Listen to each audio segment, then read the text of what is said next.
shutdowns really hurt a lot of people. I was on a conference Zoom here a while back, and I believe the number was 4 out of 10 of the hotel industry people are still not at work. And tourism is a big part of Montana. It's one of our, big money makers, basically, because people want to come to Montana and just recreate or vacation. Some of them come here just for wintertime, even summertime. It's so it's a big part.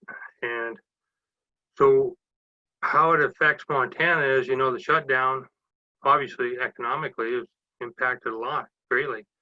And that goes right down to your neighbors, that goes down to your employers and friends. So, and what I hear now is, shutdowns are not where everybody wants to go again. Initially when we didn't know what was going on, I get it. Stop what you're doing. Everybody hold up. Let's see what's going on. But as they learn more about COVID-19, I think we'll have better answers. Once we are able to pull the politics out of it, we'll have a much better understanding of what's actually going on. Early detection, early treatment, that's our standard for medicine in the United States. The whole thing of go home until you feel sick, then come back. I don't quite understand that. Should we be doing something prophylactically? Should we be doing something while they are diagnosed? I've heard as high as a 40% false positive on testing. Or, that drives our numbers up. How's our accuracy? I think we should be putting our efforts into probably better testing. And like I say, early detection, early treatment. That's where we'd all be better off going. It's hurt us economically. Time will tell when they look back. Was it right? Was it wrong? Right now, we're still going through it.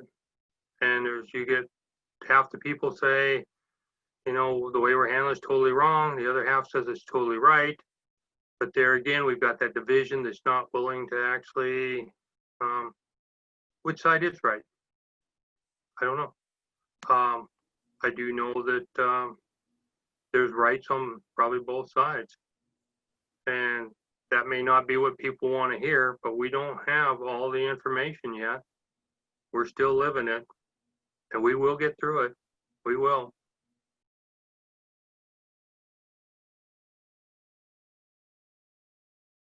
On the local level, I think we're probably pretty safe. The ballots went out here a while back. And, I've voted absentee ballot for a long time, but people have to understand absentee ballots, are where you go in, you sign, the signature is there, it's on file. So what we're doing, now with mail-in, the only security issue I think would be real is the other day when I was out going door to door with the wind blowing so horribly bad. And you go up to people's doorsteps, and sometimes they're hanging on the door with just a little clip. So you worry about, okay, well, is it going to get blown away or not? I actually did find one on the ground, and I knocked on the door. Actually, it was going to him, and it had fallen out of his thing. And I told him, I said, your ballot's out here on the ground. And he goes, oh. And he opened the door, and he grabbed the ballot. He was grateful. So, there are things, one-offs that can happen. But I think in Cascade County, I think we're probably pretty safe in bigger urban areas. I understand the issues, the concerns. But the people in Montana, for the most part, are all good people. So I don't think it's going to be that big of an issue in Cascade County or in Great Falls. I think it'll be okay. Across the nation, I can't answer that.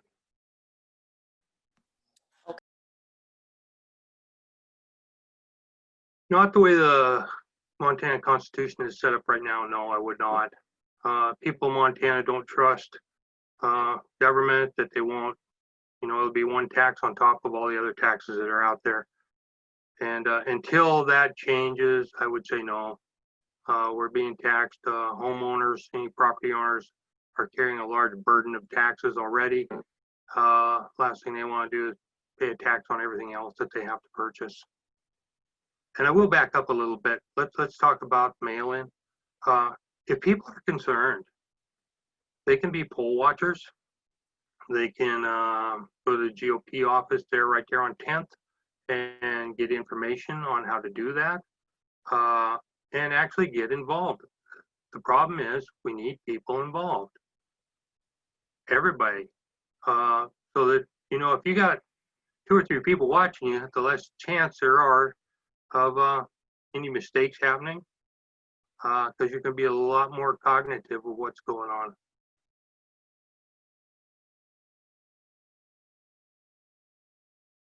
I'm opposed to recreational marijuana. The thing that people get confused so many times, and I think it's set forth in a confusing manner, sometimes by design, is the topics between recreational marijuana and medical marijuana. Medical marijuana has its value, you know, for a certain class classification of diagnosis for people, and they have great success with it. Recreational marijuana, then they throw in the alcohol. We have cigarettes, and yes, we do. But we also have, like with alcohol, we have legal limits. So driving impaired, if you're over the legal limit with alcohol, you get arrested. Driving impaired is driving impaired. It doesn't matter if it's drugs, alcohol, whatever the is that's causing the impairment. You know, your people which have, let's just use, I'm going to throw this out there, seizure disorders. A lot of them can't get driver's license because, you know, if they're frequent enough, they can't safely drive without having a seizure. So, I mean, you have to take, and with alcohol, if your people drink alcohol in their home and then, you know, they go over the limit and get in their car and drive and get pulled over, they get a ticket. Until such measures are in place that we can actually measure what the limit is and to establish a limit of marijuana use, because right now on alcohol you draw blood, on drugs it's a urinalysis sample, and the only thing it does is show positive or negative. So does it show up in the urine as positive? And marijuana will stay in the blood or in the body system for a number of days. So all they have to do is say, well, that was 3 or 4 days ago. There again, so they can't prosecute anybody that's impaired while driving. So until that's established, we have some form of keeping tabs on it, so to say, so keep everybody else on the road safe. My stance is no.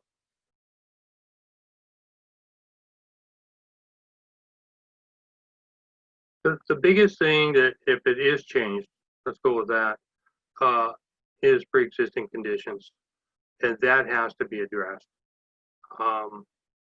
Hands down, you know, I've been in the healthcare field, but it's always been on the patient delivery side of it.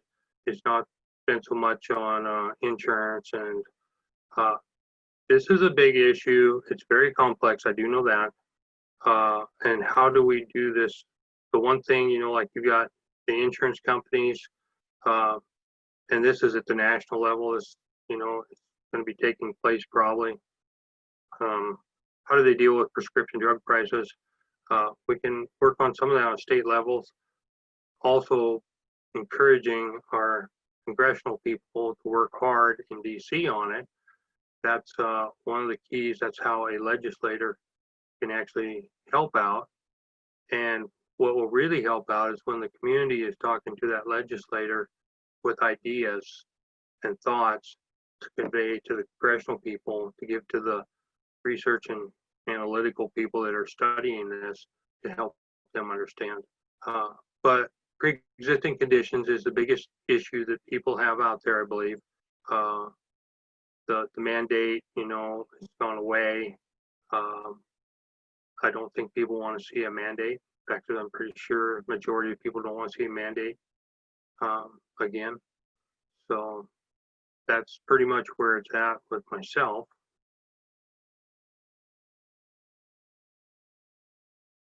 Division in the country. Doesn't matter if I talk to Democrats or I talk to Republicans or I talk to independent people. Division is huge. What's fueling it?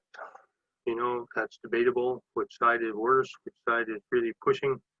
I have my own personal views, but division in the country is huge. Pro-life is huge to a lot of voters in our district.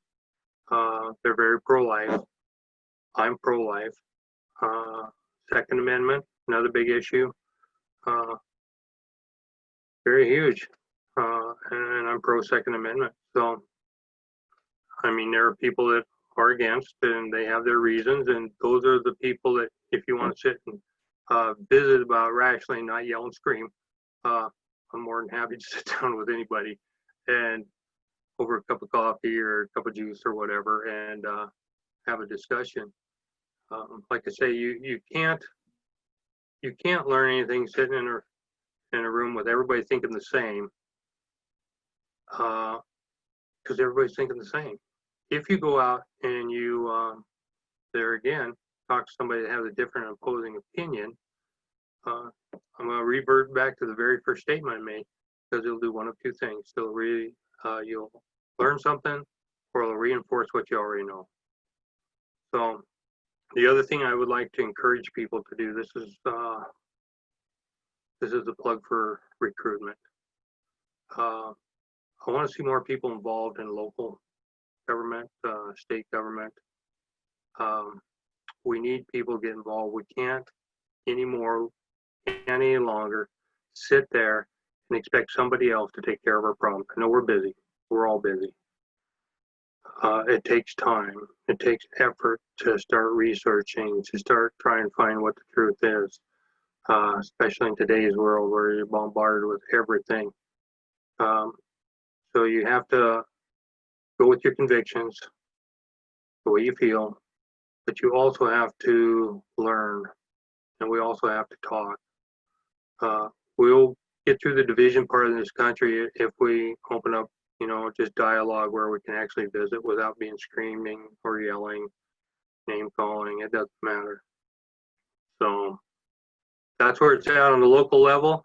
Had a great visit with a lady who called me yesterday, and she's for my opponent. And we had a great visit. It was really, really good. She told me some thoughts, and she actually listened to what I had to say, and which was good, because I've had a few that did not do that. So, and I thanked her, and I look forward to having another conversation with her someday, hopefully. And so, no, we just got to talk, got to communicate.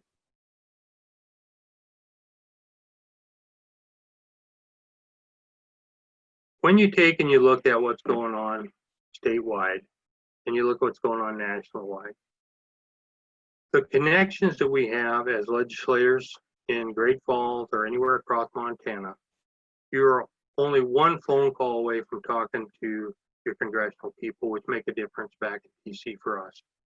So as a legislator, you can pick up the phone, make a phone call to our congressmen, our senators, House of Representatives, and see what we can do to have an impact from DC down. I found a long time ago, it works a whole lot better if you're pushing that rock, rolling it downhill, than if you're trying to push it uphill. And not that you don't want to start pushing it uphill too, because you want to go from all angles. I'm pretty used to doing that. I've worked with the staff, both Greg Dean Forte staff and Senator Dane's staff, on issues from DC, and just trying to improve things here in Montana, as well as across other areas, across the country. So I've got some experience there. I've dealt with people my whole life in all kinds of situations, and just try and keep an open mind. So if you ask, that's why I would ask people to vote for me. That would be one of the reasons why. The experiences I've had, I want to take that to Helen and use that to help people. My whole life has basically been helping people